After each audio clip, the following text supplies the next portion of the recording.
Hello again, everyone. My name is Dale DuFay, and in front of me is Mary Hall, Mary the Magnificent. How you doing, Mary? Beer fingers! It's another beautiful day here in Southwest Michigan. Yes, it is. So we're gonna take advantage of that. We got a lot done yesterday. We weren't able to film it or time lapse or anything. It was just two confined quarters and everything. Yeah. But we got the water on and everything, huh? We got the toilet hooked up. Let's go take a peek at that, huh? And no leaks. Yay! You want to go ahead of me? Will it be the bathroom? The only reason why is you look good in those black jeans. Doesn't she look good in those black jeans? My black Levi's. Fits in them real nice. Look at this toilet.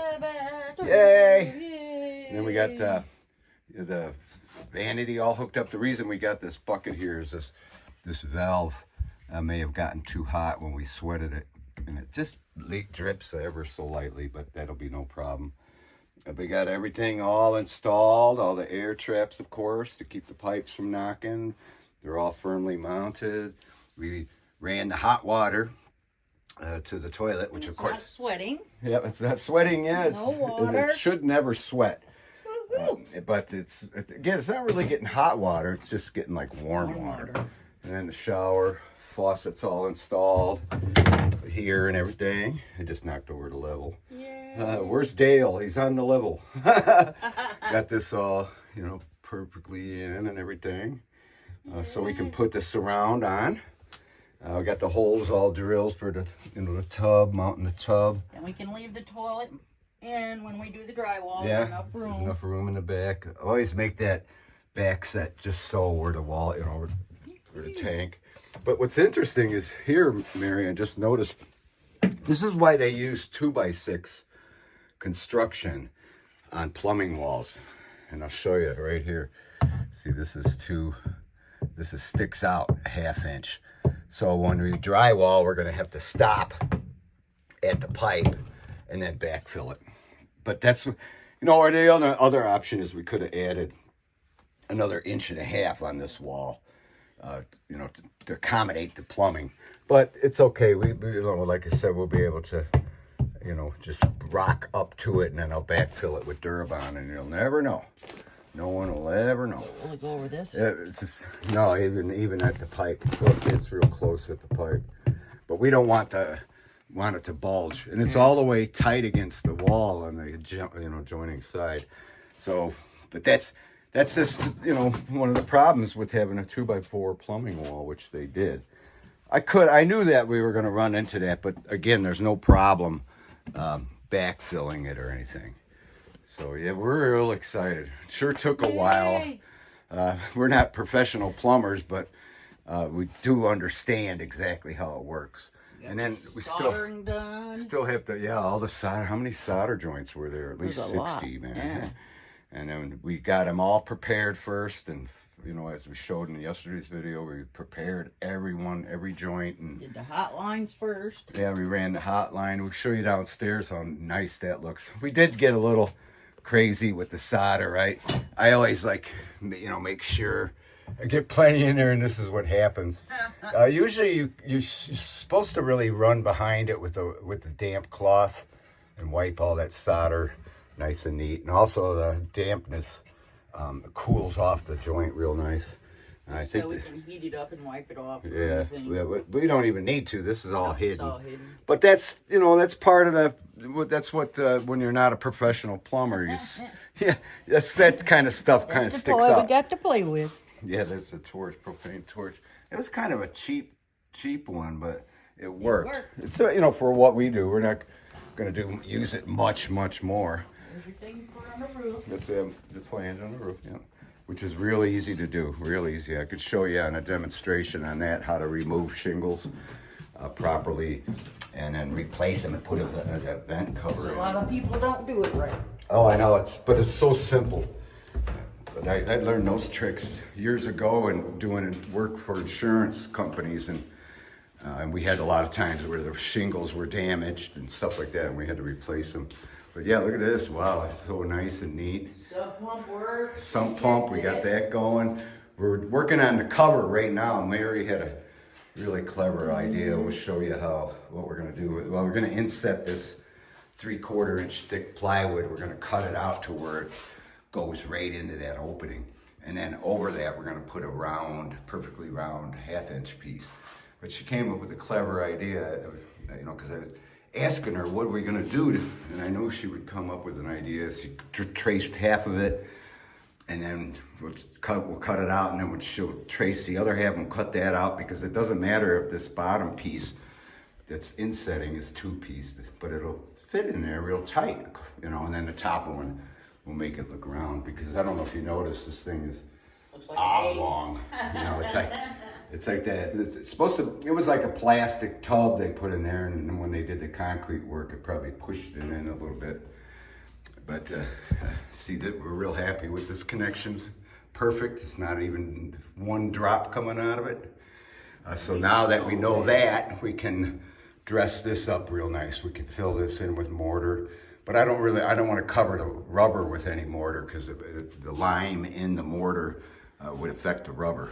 But anyway, get back to the supplies. Here's the shower. You know, the supply line's going up. See how we came over. We came over basically like on a rail. You know, here were the original pipes right here, here, and here. And we tied in right away and continued straight on down and teed off into every place. Here's the tee off going into the toilet. But see all the solder joints? Boy, that was crazy. This one we had to articulate, you know, put some street L's in there and stuff, and you know, to bring it over and up properly. 4 or 5 solder joints. I know, there was literally, it's 1, 2, 3, 4. Just in that one, that should have been just an elbow with 2 solders like this one. But we had to monkey with it, because I measured this pipe when it was disconnected down there. So when we connected it down there, it made this pipe shorter that didn't line up with the hole. So we did that. And there's a lot of things you can do, make it right. But we tried to be as nice and neat as possible. We think we got everything all level and straight and lined the best we can. We're really happy with this plumbing here. Again, it was a shame they didn't have that piece, you know, 4-inch where the 2-inch come out both sides. Because we would have, like they did on the last I know, it's like upstairs, you know, on the 3-inch they had it. But we would have had to offset, you know, those anyway. So it's kind of nice that we were able to do it this way anyway, because we had to offset them. And it saved a little bit, you know, maybe compensated for doing 2 of these instead of 1 piece that had both coming out. But it made this pipe a little low, but that's okay. It still clears my head. So, but anyway, like we were talking yesterday, we're gonna totally wall off this whole end here, from the water heater over to here, and make this a utility closet where we can use real nice shelves and everything right here in the middle. Just put our plumbing pieces in here. Yeah, everything can be here. And then like I said, we're doing a cover. Yeah, we put 10 gallons of water in there and tested it out. We have to adjust, we have to loosen one of these screws, you know, this clamp here, because I want to turn, we got to turn the whole pump this way a little bit, because this is a strange valve. I kind of like it though. It comes up and it's got a sensor in it that activates the pump. And then it comes up, see how that, isn't that neat? But it's got to have clearance, you know, it's got to have freedom to move in there. Otherwise it'll get stuck in there and not even do its job.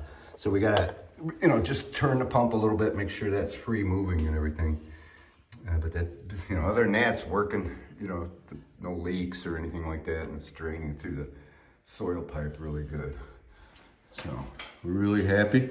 No leaks. We didn't have anything when we turned the water on. No leaks anywhere. Because again, sometimes, you know, one time I had a pretty good sized job, actually bigger than this one.